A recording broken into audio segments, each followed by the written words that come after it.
Selamat pagi sahabat-sahabat rohani yang terkasih. Pertama-tama kami ucapkan selamat ulang tahun kepada Ibu Jenny, panjang umur, sehat walafiat selalu, dan semoga melalui media online ini kita senantiasa berjalan bersama dalam iman, harap, dan kasih. Salam buat keluarga semua Ibu Jenny. Ya, amin. Terima Oke, kasih, Pastor.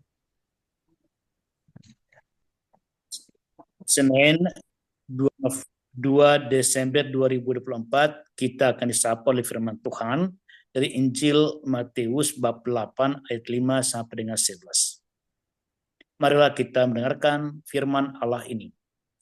Pada waktu itu Yesus masuk ke kota Kapernaum. Maka datanglah seorang perwira mendapatkan dia dan mohon kepadanya, Tuhan, hambaku terbaring di rumah karena sakit lumpuh, dan ia sangat menderita. Yesus berkata kepadanya, Aku akan datang dan menyembuhkannya. Tetapi perwira itu menjawab, Tuhan, aku tidak layak menerima Tuhan di dalam rumahku. Katakan saja sepatah kata, maka hambaku itu akan sembuh. Sebab aku sendiri seorang bawahan, dan di bawahku ada pula prajurit. Jika aku berkata kepada salah seorang prajurit itu, pergi, maka ia pergi. Dan kepada seorang lagi datang, maka ia datang. Ataupun kepada hambaku, kerjakanlah ini, maka ia mengerjakannya. Mendengar hal itu, heranlah Yesus. Maka ia berkata, Aku berkata kepadamu, sesungguhnya iman sebesar ini tidak pernah kujumpai pada seorang pun di antara orang Israel. Aku berkata kepadamu, banyak orang akan datang dari timur dan barat dan duduk makan bersama dengan Abraham, Ishak, dan Yakub di dalam kerajaan surga. Demikianlah sabda Tuhan, terpujilah Kristus.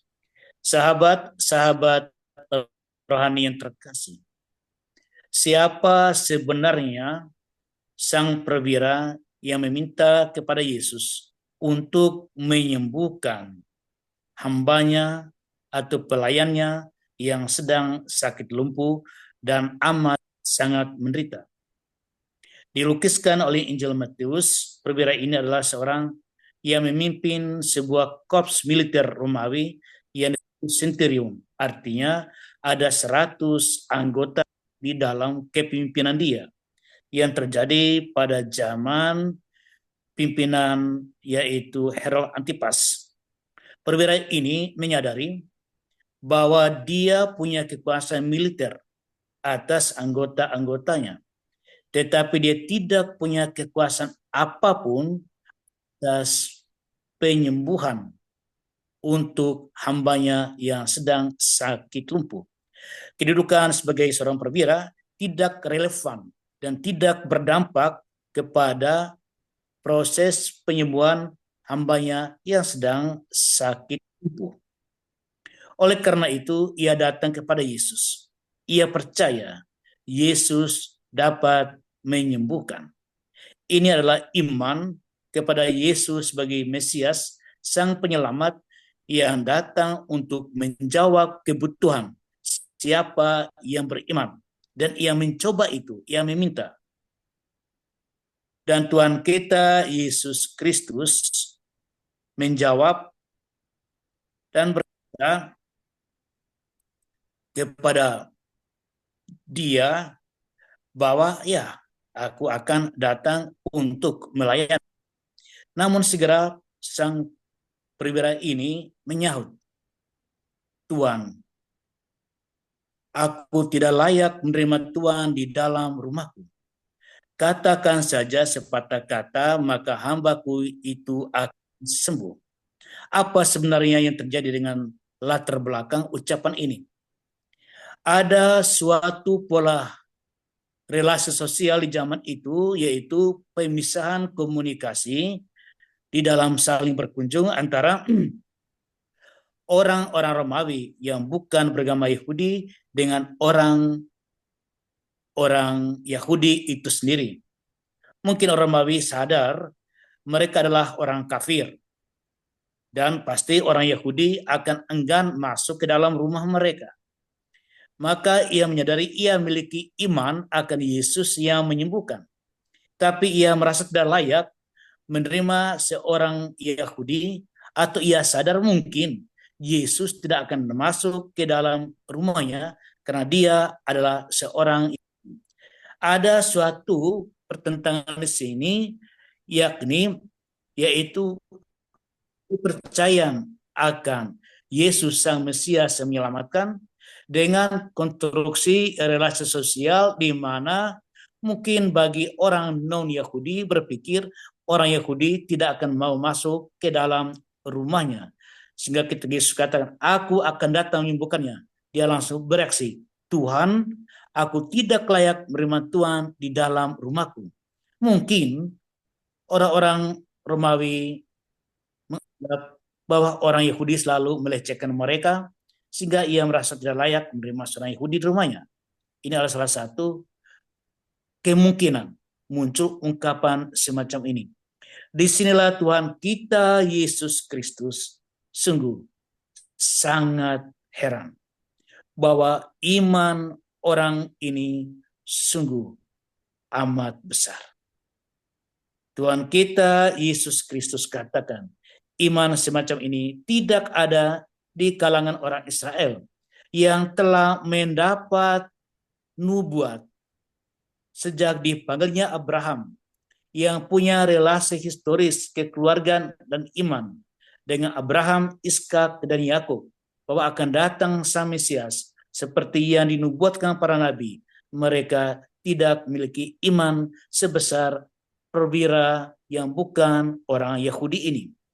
Maka Yesus berkata, akan datang orang dari timur dan barat. Mereka akan mengambil bagian di dalam janji Allah kepada Abraham, Ishak, dan Yakub, yakni seorang penyelamat yang akan datang untuk menyelamatkan manusia sekaligus menjawab kebutuhan-kebutuhan konkret dari orang yang beriman kepadanya. Sahabat-sahabat rohani yang terkasih, jawaban perwira ini menunjukkan satu sikap hormat, sebuah sikap kerendahan hati, sebuah sikap yang sungguh menunjukkan meskipun ia punya kedudukan di dalam kemiliteran, dia bisa memerintah anggotanya apa yang dia inginkan dan mereka melakukan, termasuk para hambanya itu, tetapi ia tidak sombong di hadapan Yesus yang bukan bagian dari militer. Ia sadar di mana posisi dia dan dia sadar bagaimana dia bereaksi atas ucapan Tuhan kita Yesus Kristus yang berkata, aku akan datang menyembuhkannya. Sahabat-sahabat rohani yang terkasih, yang menarik, ucapan perwira ini menjadi respon kita di dalam Ekaristi. Setelah doa Bapa kami, kemudian kita mendoakan anak domba Allah, kemudian imam angkat, lihatlah, inilah Tuhan kita Yesus Kristus. Inilah anak domba Allah yang menghapus dosa dunia. Berbahagialah kamu, berbahagialah kita yang diundang ke perjamuannya. Kita mengambil kata-kata dari seorang perwira di kota Kapernaum ini. Apakah kita hanya mengambil kata-katanya untuk menjawab ucapan imam yang menyampaikan, inilah Kristus. Berbahagialah kamu ini undang ke dalam perjamuannya. Hanya sekedar ucapan kata, ataukah kita dapat masuk lebih dalam untuk melihat iman kita ini apakah sama dengan iman sang perwira tadi? Sehingga apapun kedudukan kita, manajer perusahaan, bisnis, kedudukan di pemerintahan, kehidupan dalam masyarakat, tidak relevan di hadapan Yesus yang datang untuk menyelamatkan dan menyembuhkan kita. Maka ketika kita mengucapkan itu, kita sadar siapa kita seperti perwira tadi. Sekaligus dengan ucapan, ya Tuhan, aku tidak pantas menerima Tuhan di dalam rumahku. Katakan saja, maka aku akan sembuh. Ini menunjukkan bahwa kita memiliki sikap yang rendah hati di hadapan tubuh dan darah Kristus yang akan kita sambut. Kita akan berespon dengan sikap yang hormat ketika maju ke hadapan imam atau pelayan komuni kudus untuk menyambut tubuh Kristus. Sikap hormat kita yang kita ungkapkan dengan perkataan perwira tadi ditunjukkan dengan gestur kita, dengan tangan kita, dengan sikap kita. Maka ada yang sangat sopan, demikian, bahkan ada yang berlutut sambil bukakan mulut, dan imam meletakkan hosti kudus di mulutnya, dan ini adalah ungkapan lahiriah yang seharusnya bukan hanya untuk ditonton, bukan hanya suatu show liturgi, tetapi sungguh kita memiliki iman seperti perwira tadi, yaitu kita tidak layak, tapi kita mau menyambut dia. Dia adalah yang kudus, aku adalah yang berdosa. Aku sering jatuh, aku sering kilaf, aku sering jauh dari Tuhan, tapi Tuhan tetap mau datang kepadaku. Kerahimanmu itu besar, tapi kerahimanku terbatas. Belas kasihnya besar, belas kasihku terbatas. Banyak hal aku tidak layak, tapi Tuhan mau datang ke dalam diriku, menyatu dengan aku. Inilah perwira-perwira zaman now yang merayakan Ekaristi, itu kita yang telah dikumpulkan oleh Tuhan kita Yesus Kristus karena iman akan dia melalui pembaptisan dari timur, dari barat, dari utara, dari selatan, dari berbagai suku, bahasa, dan budaya untuk mengambil bagian dalam warisan mesianis Abraham, Iskak, dan Yakub. Tuhan memberkati kita. Amin.